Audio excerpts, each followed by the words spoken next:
Welcome friends. इस video में प्राचीन भारत का 140 प्रश्न डिस्कस करेंगे। ये जो सारे प्रश्न होंगे लूसेंट से होंगे, ठीक है। ये सारे प्रश्न आपके लूसेंट से होंगे और उन सारे प्रश्न को इस वीडियो में कवर किया जाएगा जो एग्ज़ाम में बार बार पूछे जाते हैं। फालतू कोई भी प्रश्न को इस वीडियो में कवर नहीं किया जाएगा। तो आइए देखते हैं पहला क्वेश्चन।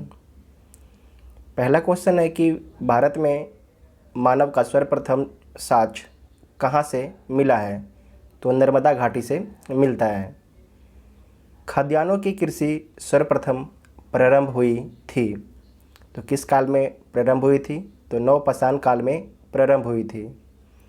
नेक्स्ट क्वेश्चन है कि आग का आविष्कार किस काल में हुआ था? तो पूरा पाषाण काल में आग का आविष्कार हुआ था। पहिए का आविष्कार किस काल में हुआ था? तो नवपाषाण काल में पहिए का आविष्कार हुआ था। भारत का सबसे प्राचीन नगर मोहनजोदड़ो था। सिंधी भाषा में इसका अर्थ क्या होता है? तो मृतकों का टीला होता है। क्या होता है? मृतकों का टीला। वर्तमान में मोहनजोदड़ो किस देश में है? तो पाकिस्तान में है।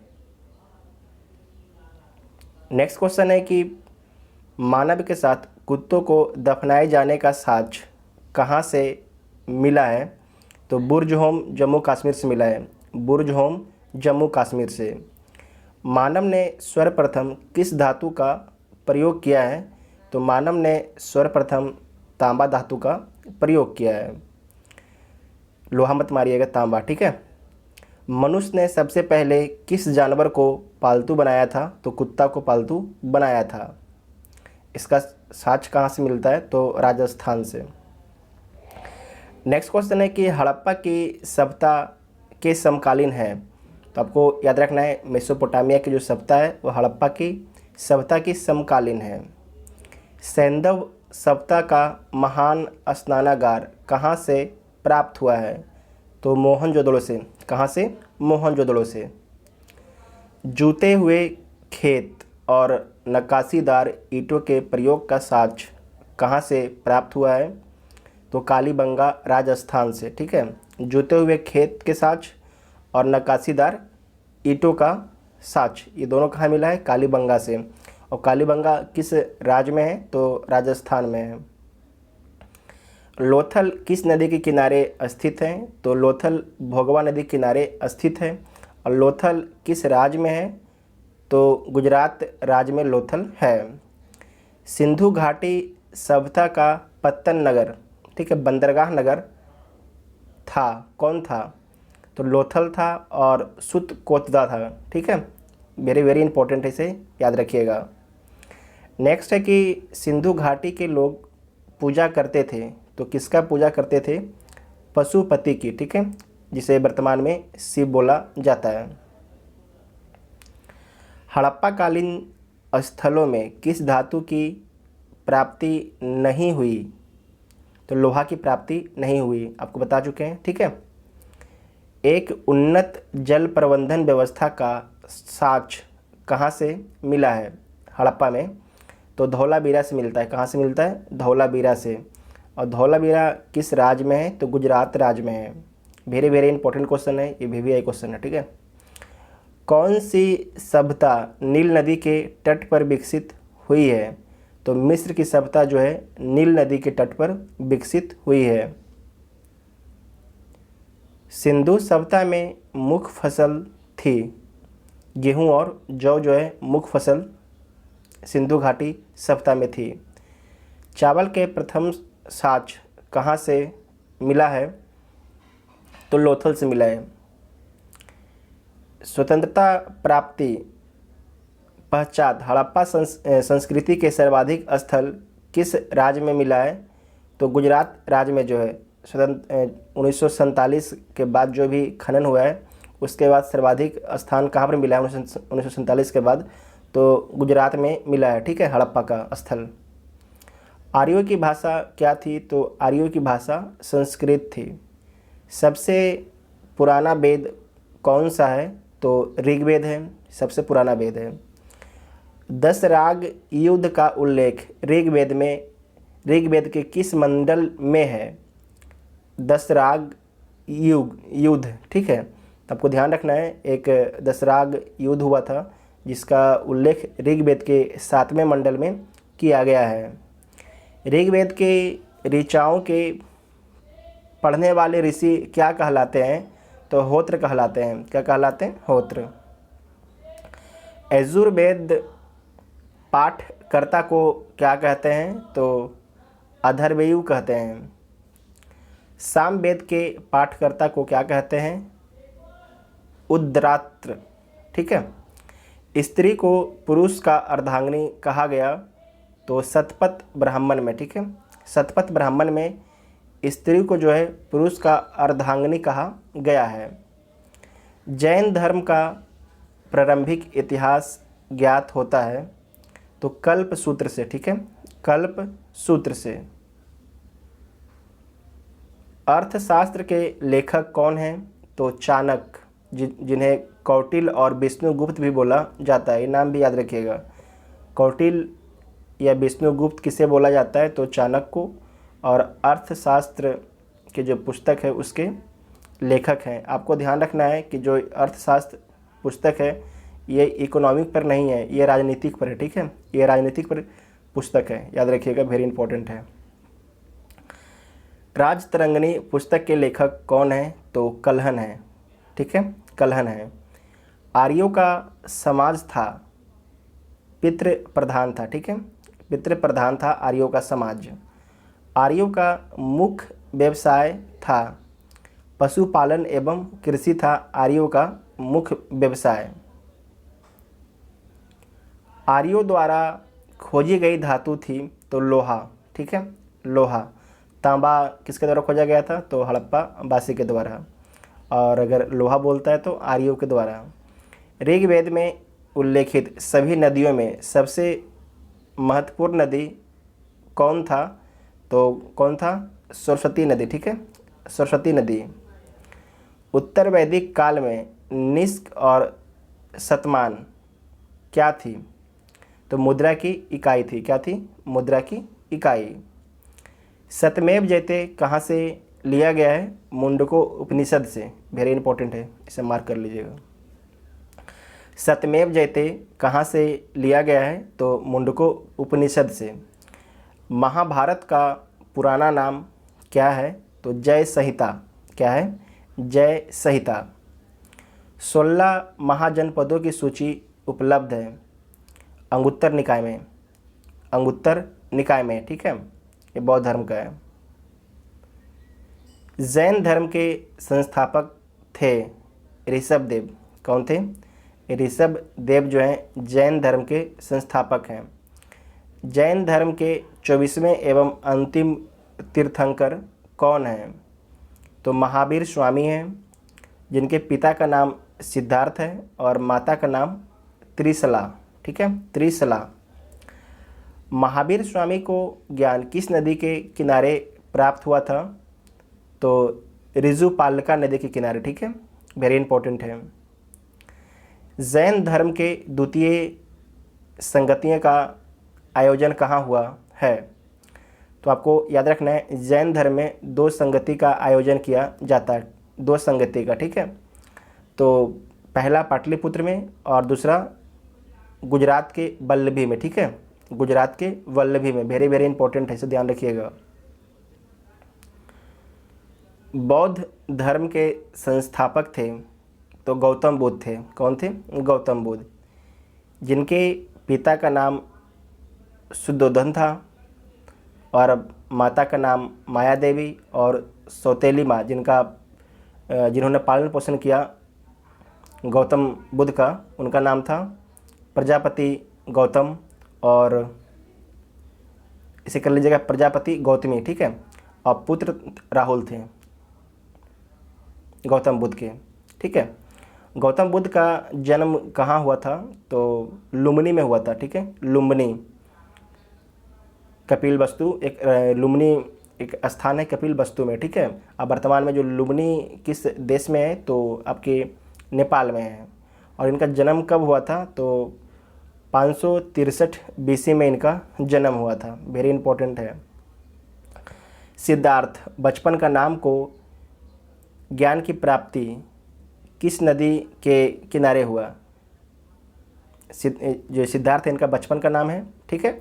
और सिद्धार्थ को जो ज्ञान की प्राप्ति किस नदी के किनारे हुआ है? तो निरंजना नदी के किनारे हुआ, ठीक है, वेरी इंपॉर्टेंट है। और निरंजना नदी जिसे हम लोग फल्गु नदी भी बोलते हैं, और ये किस शहर के किनारे बहता है? ये किस इसके जो निरंजना नदी है इसके किनारे कौन सा शहर स्थित है? तो गया, ठीक है, वेरी इंपॉर्टेंट है। बुद्ध ने अपना प्रथम उपदेश कहाँ दिया? सारनाथ में। सारनाथ उत्तर प्रदेश में है। बुद्ध ने अपना उपदेश किस भाषा में दिया? तो पाली भाषा में दिया था। प्रथम बौद्ध संगति का आयोजन कहाँ हुआ था? तो राजगिरी में हुआ था। और दूसरा कहाँ पर हुआ था? वैशाली में। तीसरा पाटलिपुत्र में। चौथा कुंडल वन में। ये कुंडल वन कहाँ है? जम्मू कश्मीर में है। राजगिरी, वैशाली और पाटलिपुत्र तीनों बिहार में हैं। सर्वाधिक बुद्ध मूर्तियाँ का निर्माण किस शैली में हुआ है? तो गांधार शैली में हुआ। किस शैली में हुआ है? गांधार शैली में। ये मिक्स शैली था। लिंग पूजा का पहला स्पष्ट वर्णन मिलता है तो किसमें मिलता है? मत्स्य पुराण में जो है लिंग पूजा का पहला स्पष्ट वर्णन मिलता है। पशुपत संप्रदाय के संस्थापक कौन है? तो लकुलिस है। कौन है? लकुलिस। एलोरा के प्रसिद्ध कैलाश मंदिर का निर्माण किसने करवाया? तो राष्ट्रकूटों ने करवाया, ठीक है। किसने करवाया? राष्ट्रकूटों ने। आप लोग को कमेंट करके बताना है कि एलोरा वर्तमान में किस राज्य में है, ठीक है। राज राजेश्वर शैव मंदिर का निर्माण किसने करवाया? तो राजराज प्रथम ने, जो चोल वंश के शासक थे। वासुदेव कृष्ण का सबसे प्रारंभिक अभिलेखीय साक्ष्य पाया गया है वेशनगर स्तंभ अभिलेख में, ठीक है, वेशनगर स्तंभ अभिलेख में। इस्लाम धर्म के संस्थापक कौन थे? तो हजरत मोहम्मद साहब जो हैं इस्लाम धर्म के संस्थापक थे। और इनको ज्ञान की प्राप्ति कब होती है? तो 610 ईस्वी में। और कहाँ पर होती है? तो वेरी वेरी इंपॉर्टेंट है, मक्का के पास एक हीरा नामक गुफा में जो है हजरत मोहम्मद साहब को ज्ञान की प्राप्ति होती है। जैसे बुद्ध भगवान की ज्ञान की प्राप्ति कहाँ पर हुई है? गया में। इस्लाम धर्म का पवित्र ग्रंथ है कौन है? कुरान है इस्लाम धर्म का पवित्र ग्रंथ। ईसाई धर्म के संस्थापक कौन है? तो ईसा जो मसीह हैं ईसाई धर्म के संस्थापक हैं। मगध का संस्थापक कौन था? तो बृहदर्थ जो है मगध का संस्थापक है, जिसकी राजधानी गिरिव्रज या राजगिरी बोला जाता है, ठीक है। मगध का संस्थापक कौन है? बृहदर्थ है। और अगर पूछेगा मगध की राजधानी कहाँ पर थी तो गिरी इसे ब्रज कर लीजिएगा या राजगिरी, ठीक है। ये बीपीएससी में पूछा हुआ सवाल है, वेरी वेरी इंपॉर्टेंट है। हर्यक वंश का संस्थापक कौन था? तो बिंबिसार जो है हर्यक वंश का संस्थापक था। और इसकी जो हर्यक वंश की स्थापना कब की गई थी? तो 544 ईसा पूर्व में जो है हर्यक वंश की स्थापना की गई थी। अजातशत्रु का उपनाम क्या है? तो अजातशत्रु का जो उपनाम है कुनिक है। क्या है? कुनिक, वेरी इंपॉर्टेंट है। पाटलिग्राम की स्थापना किसने की? तो उदयन ने। किसने की? उदयन ने। कहीं पर आपको उदयन लिखा हुआ मिल सकता है, ठीक है, तो दोनों सही है। शिशुनाग वंश का अंतिम शासक कौन था? तो नंदीवर्धन था। कौन था? नंदीवर्धन। नंद वंश का अंतिम शासक कौन था? तो घनानंद जो है नंद वंश का अंतिम शासक था। और जो नंद वंश है इसके संस्थापक कौन थे? तो महापद्म नंद। कौन थे? महापद्म नंद। सिकंदर किसका शिष्य था? तो अरस्तु का शिष्य था सिकंदर। और ध्यान रखना है कि जो सिकंदर है वो घनानंद के समकालीन है, वेरी वेरी इंपॉर्टेंट है, नोट कर लीजिएगा। ये घनानंद के समकालीन है। कौन? सिकंदर। मौर्य वंश का संस्थापक कौन था? तो मौर्य वंश का संस्थापक चंद्रगुप्त मौर्य हैं, ठीक है। इन्होंने 322 ईसा पूर्व में जो है मौर्य वंश की स्थापना करते हैं। अर्थशास्त्र पुस्तक का संबंध किस विषय से है? तो राजनीतिक विषय से है। ठीक है, राजनीतिक विषय से, वेरी इंपॉर्टेंट है। मेगास्थनीज किसका राजदूत था? तो मेगास्थनीज जो है सेलुकस निकेटर का राजदूत है। इंडिका पुस्तक किसके द्वारा लिखा गया है? तो इंडिका जो पुस्तक है मेगास्थनीज के द्वारा लिखा गया है। चंद्रगुप्त मौर्य का उत्तराधिकारी कौन था? तो जो बिंदुसार है वो चंद्रगुप्त मौर्य का उत्तराधिकारी है। 298 ईसा पूर्व में मगध की राजगद्दी पर बैठता है। अमित्र घात, जिसे शत्रु विनाशक बोला जाता है, के नाम से किसे जाना जाता है? तो बिंदुसार को। ठीक है, बिंदुसार को जो है शत्रु विनाशक के रूप में जाना जाता है और आजीवक संप्रदाय का ये अनुयायी था। ये भी इम्पोर्टेंट है, किस संप्रदाय का अनुयायी था? तो आजीवक संप्रदाय का अनुयायी था। बिंदुसार का उत्तराधिकारी कौन था? तो अशोक था। कौन था? अशोक। राजगद्दी पर जो है 269 ईसा पूर्व में मगध की राजगद्दी पर बैठता है अशोक। ठीक है, अशोक जो है राजगद्दी पर बैठते समय किस प्रांत का राज्यपाल था? ये एग्ज़ाम में बहुत पूछा जाता है कि जब अशोक राजगद्दी पर बैठ रहा था तो उस समय वो किस प्रांत का राज्यपाल था? तो अवंती प्रांत। ठीक है, अवंती। ये वर्तमान में किस राज्य में है? तो वर्तमान में एमपी राज्य में है, मध्य प्रदेश में। ठीक है। बराबर की पहाड़ियों में अजीबकों के लिए 4 गुफाओं का निर्माण किसने करवाया था? तो अशोक ने करवाया था। किसने करवाया था? अशोक ने करवाया था। और इसमें पहला है कर्ज, चौपार, सुदामा और विश्व झोपड़ी। ये 4 जो आपके गुफाएं हैं, इसे याद रखना है, वेरी वेरी इंपॉर्टेंट है। नेक्स्ट क्वेश्चन है कि अशोक के शिलालेखों में किस लिपि का प्रयोग किया गया है? तो ब्राह्मणी, खरोष्टी, ग्रीक और अरमाइक, इन 4 लिपियों का प्रयोग जो है अशोक के शिलालेखों में किया गया है। अशोक के अभिलेख पढ़ने में सबसे पहले सफलता किसे मिला था? जेम्स प्रिंसेप को। किसे मिला था? जेम्स प्रिंसेप को। ये यूपीएससी का पूछा हुआ सवाल है। ठीक है, अशोक के अभिलेख पढ़ने में सबसे पहले सफलता किसे मिला था? जेम्स प्रिंसेप को मिला था। ठीक है, वेरी वेरी इंपॉर्टेंट है। अशोक के किस शिलालेख में धर्म महामात्रों की नियुक्ति के विषय में जानकारी मिलती है? तो 5वां शिलालेख में मिलता है कि अशोक जो है धर्म महामात्रों की नियुक्ति करता है। रानी का अभिलेख किसे कहा जाता है? तो कौशाम्बी अभिलेख को जो है रानी का अभिलेख बोला जाता है। अर्थशास्त्र में गुप्तचर को क्या कहा जाता था? तो अर्थशास्त्र में जो गुप्तचर हैं उन्हें गूढ़ पुरुष बोला जाता था। मौर्य वंश का अंतिम शासक कौन था? तो बृहद्रथ जो है मौर्य वंश का अंतिम शासक था। 185 ईसा पूर्व में पुष्पमित्र शुंग ने बृहद्रथ की हत्या कर देता है और शुंग वंश की स्थापना करता है। ठीक है, एक ब्राह्मण था पुष्पमित्र शुंग। शुंग वंश की स्थापना किसने की? तो यहाँ पर देख लीजिए, पुष्पमित्र शुंग ने। और शुंग वंश का अंतिम शासक कौन था? तो देवभूति था। कौन था? देवभूति। जो ये सब जो वंश आएंगे इस सब का अंतिम शासक और पहला शासक आपको ध्यान रखना है, क्योंकि एग्जाम में बार बार पूछा जाता है। ठीक है, कन्नौ वंश की स्थापना किसने की थी? तो कन्नौ वंश की स्थापना वासुदेव ने किया था और इसका अंतिम शासक कौन था? सुशर्मा था कन्नौ वंश का। ठीक है, उसके बाद है सातवाहन वंश की स्थापना किसने की थी? तो आपको ध्यान रखना है, सिमुक ने सातवाहन वंश की स्थापना की थी।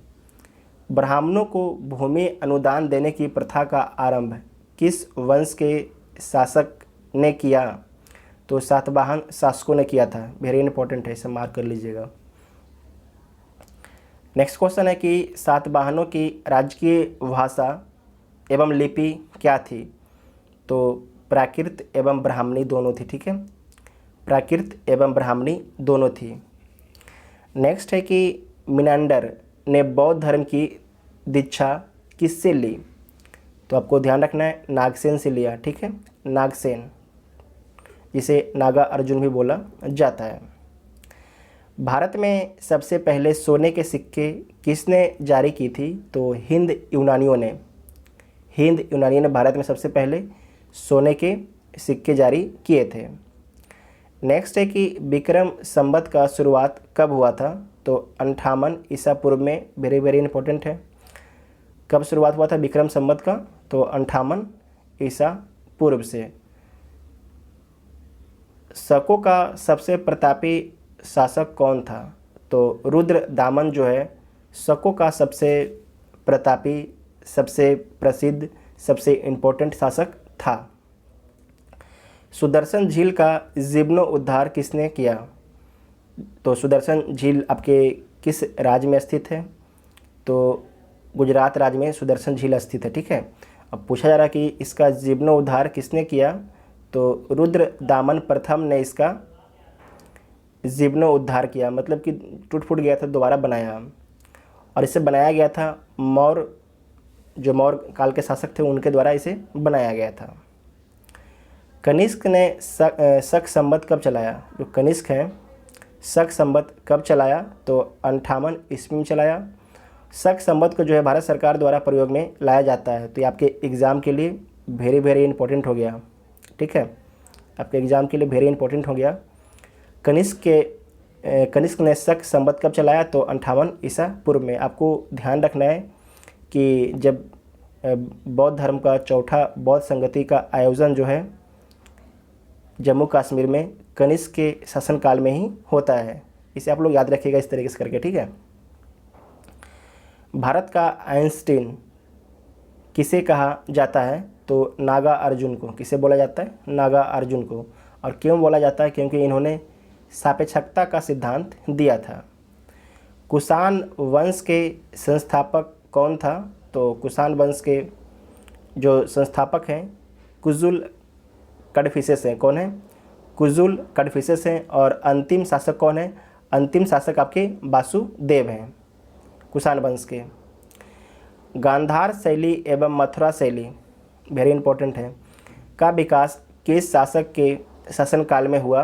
तो कनिष्क के शासन काल में हुआ। रेशम बनाने की तकनीक का आविष्कार सबसे पहले किस देश में हुआ था? तो रेशम बनाने का जो सबसे पहले तकनीक का आविष्कार चीन में हुआ था। और कागज़ बनाने का भी जो सबसे पहले तकनीक का आविष्कार चीन में ही हुआ था, ये भी याद रखिएगा। गुप्त वंश का संस्थापक कौन था? तो श्रीगुप्त था। कौन था? श्रीगुप्त। और गुप्त वंश का अंतिम शासक कौन था? तो विष्णुगुप्त जो है गुप्त वंश का अंतिम शासक था। गुप्त संवत, ठीक है, गुप्त संवत की शुरुआत किस शासक ने किया था?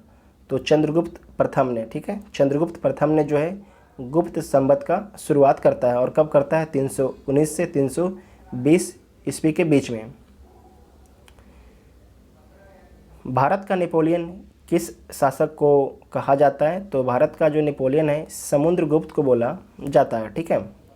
चीनी यात्री फाहियान भारत के किस शासक के दरबार में आया था?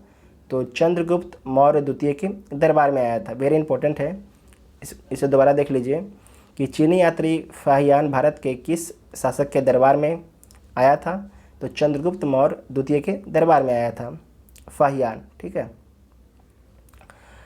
नालंदा विश्वविद्यालय की स्थापना किसने की थी? तो कुमारगुप्त ने। वेरी इंपॉर्टेंट है, कुमारगुप्त ने जो है नालंदा विश्वविद्यालय की स्थापना की थी। गुप्तकालीन दशावतार मंदिर कहाँ स्थित है? तो देवगढ़ में स्थित है। कहाँ पर? देवगढ़, ललितपुर उत्तर प्रदेश में है देवगढ़, ठीक है। पहली बार किसी के सती होने का प्रमाण 510 ईस्वी में भानुगुप्त के किस अभिलेख में मिला है? तो आपको ध्यान रखना है भानुगुप्त के एरन के अभिलेख में। एग्जाम में पूछा जाता है बार बार कि एरन के अभिलेख में, याद रखिएगा।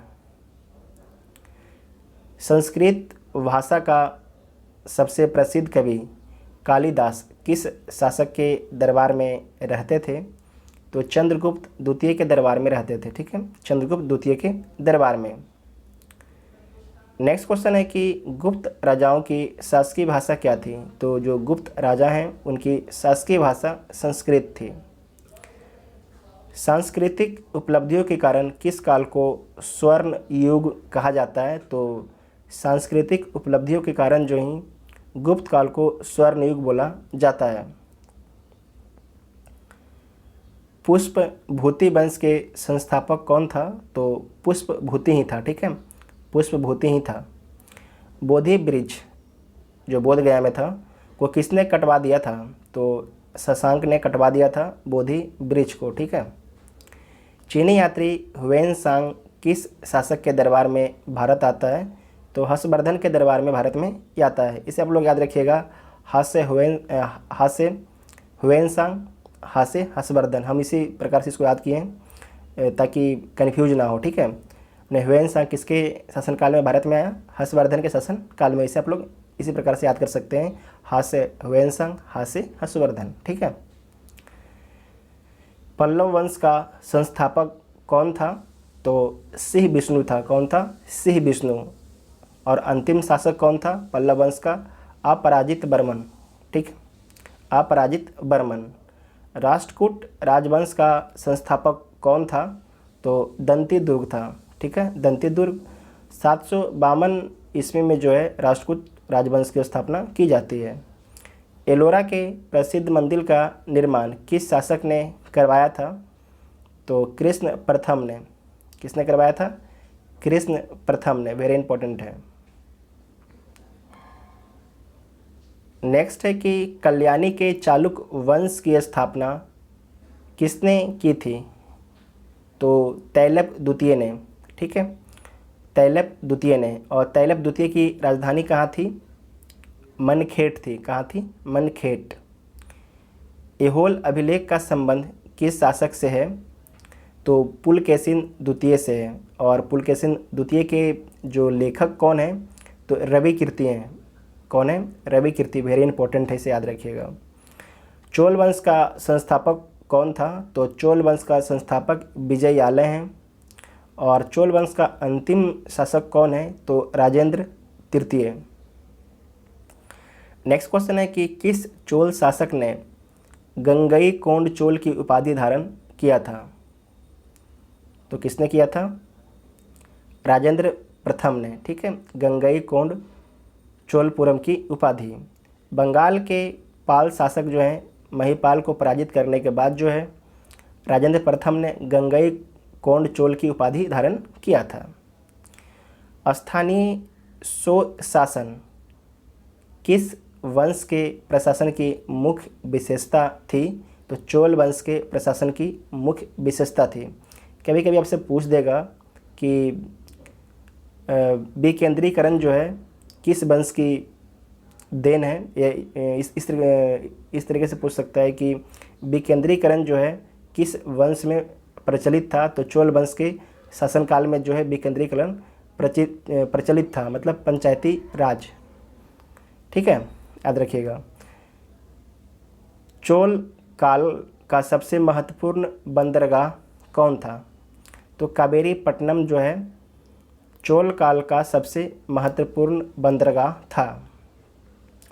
विष्णु के उपासक क्या कहलाते हैं? तो विष्णु के जो उपासक हैं वो अलवार कहलाते हैं। ठीक है, अलवार। और शिव के उपासक नैनार। ठीक है, शिव के जो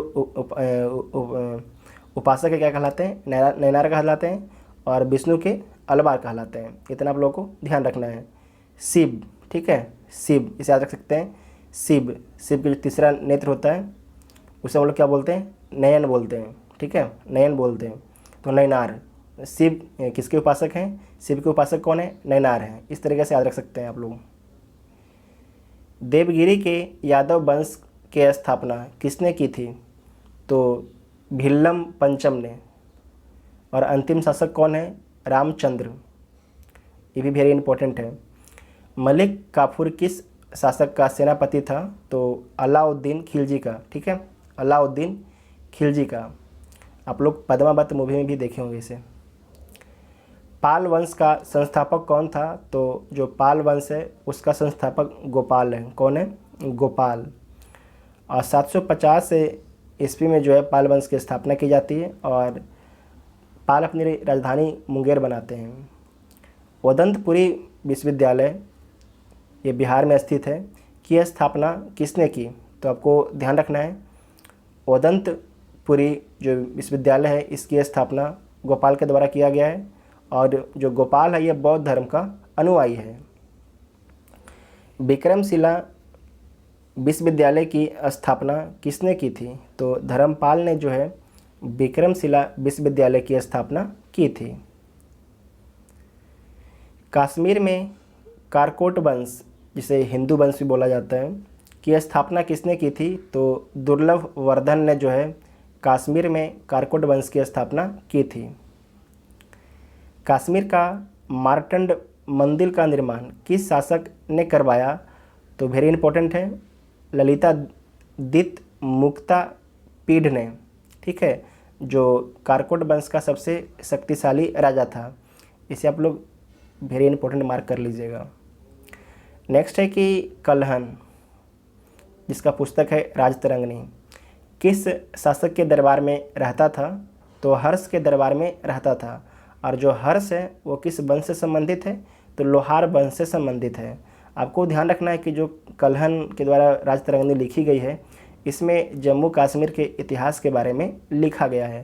कभी कभी आपसे एग्ज़ाम में ये भी पूछा जाता है कि जो कल्हन की राजतरंगिणी है उस बुक में किस राज्य के बारे में लिखा गया है? तो जम्मू कश्मीर के बारे में लिखा गया है।